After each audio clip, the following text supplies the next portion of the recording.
Flexibles this carnival. Call us out 456-1325 for more information or visit www.readyfinancecaribbean.com. Conditions apply. Quartz Ready Cash. Ready when you are. 99.9, the heart and soul of St. Vincent and the Grenadines. WEFM is SVG. Bringing you the news 24 hours a day, 7 days per week, with a fresh approach. www.999wefm.com. WeFM News, online, on demand.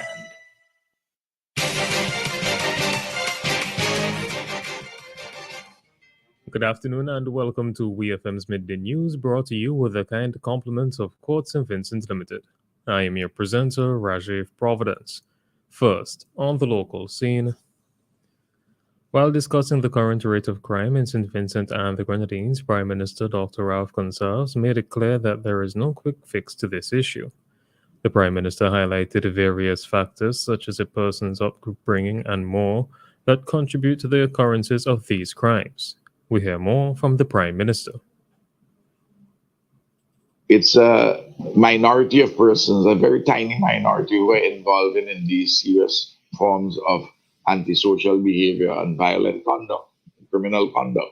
But this problem doesn't have a quick fix. It has to deal with how we are brought up, our families, what happens in the schools, what happens in the communities. Of course, policing, the legal system, and all those things are important. But how we grow up and how we are trained and how we are socialized, particularly for young boys. Prime Minister Gonsalves also said that the United States of America has a role to play in helping to control the flow of guns into SVG.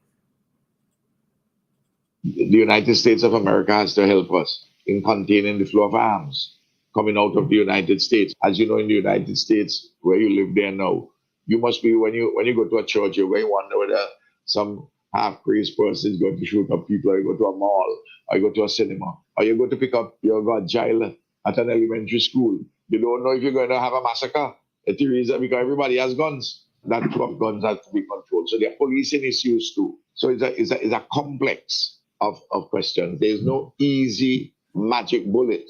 All of us have to work together to deal with this demon in a tiny minority of our people.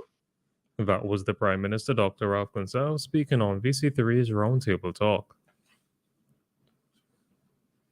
There will be no mass band competitions for Vincimas 2022, according to show coordinator at the Carnival Development Corporation CDC, Anthony Denny.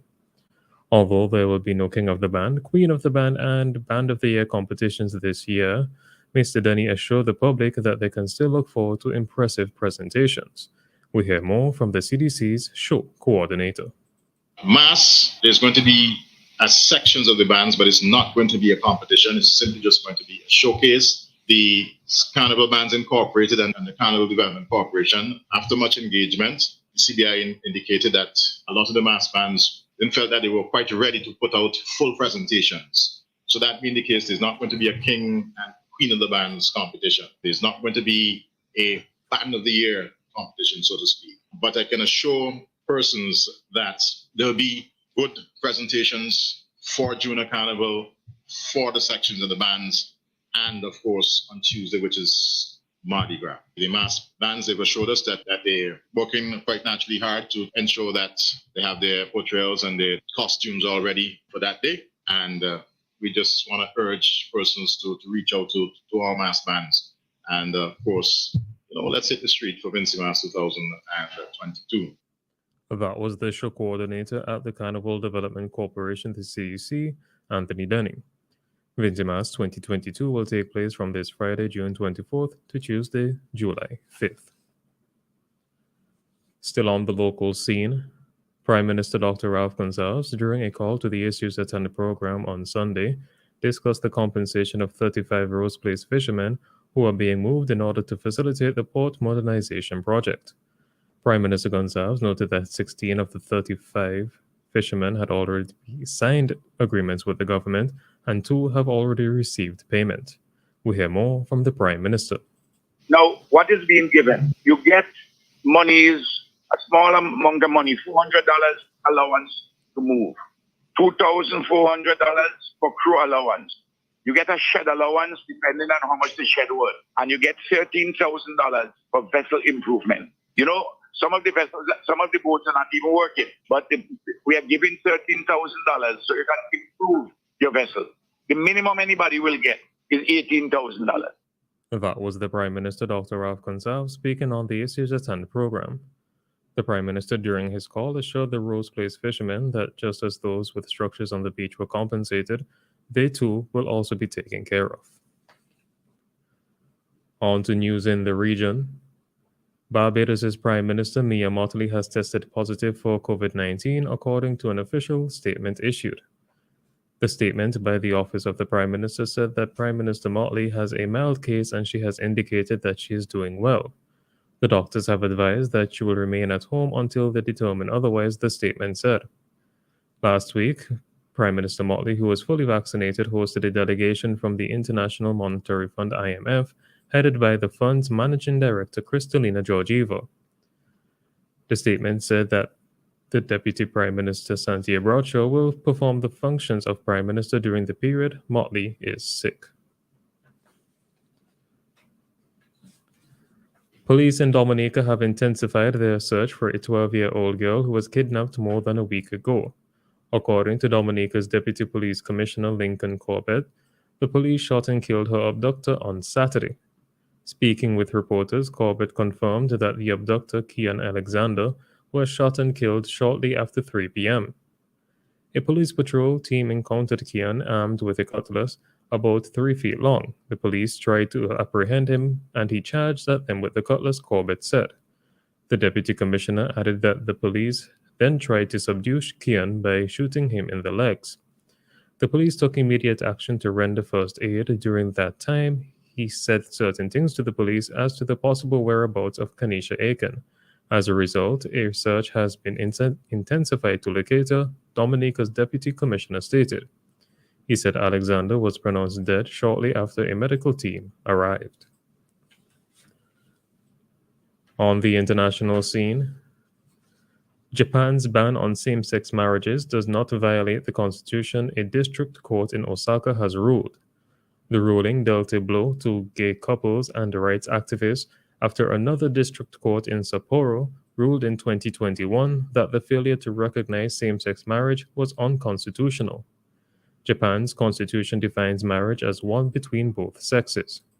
It is the only country in the G7 group of developed nations that doesn't allow people of the same gender to marry. According to a report from the BBC, opinion polls show a majority of the general public is in favor of allowing same-sex marriage in Japan. Several areas, including Tokyo, have begun issuing partnership certificates to help same-sex couples rent properties and gain hospital visitation rights.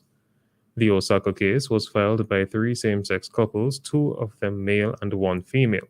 The case is only the second of its kind to be heard in the country where conservative attitudes towards homosexuality remain. In addition to rejecting their claim that being unable to marry was unconstitutional, the court also dismissed demands for 1 million yen in damages for each couple who argued that they had suffered unjust discrimination by not being allowed to marry. And finally, in sports, Chelsea chairman Bruce Buck is to step down from his role on June 30th, with co-owner Todd Bowley set to succeed him. Buck, who had been chairman since Roman Abramovich became owner in 2003, was set to continue in the role after the takeover of the club by a Bowley-led consortium last month. A change of direction means he will now support the club as a senior advisor. Now is the right time to step down and let new ownership build on the strong foundations we have in place, Buck said. Chelsea's £4.25 billion sale to a consortium led by American investor Bowley and private equity firm Clear Lake Capital was completed on May 30th. This has been WEFM's Midday News. I have been your presenter, Rajiv Providence. Join us again at 3 p.m. for WEFM's 3 p.m. News. WEFM's Midday News is brought to you with a kind compliments of Court St. Vincent Limited.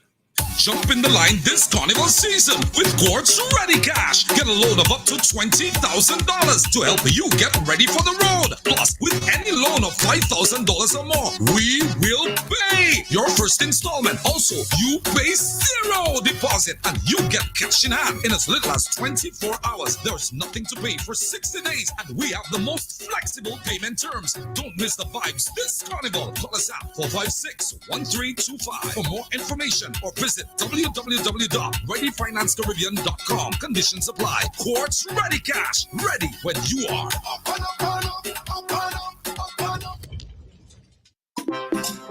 The flavor nice, it's locally made. Affordable.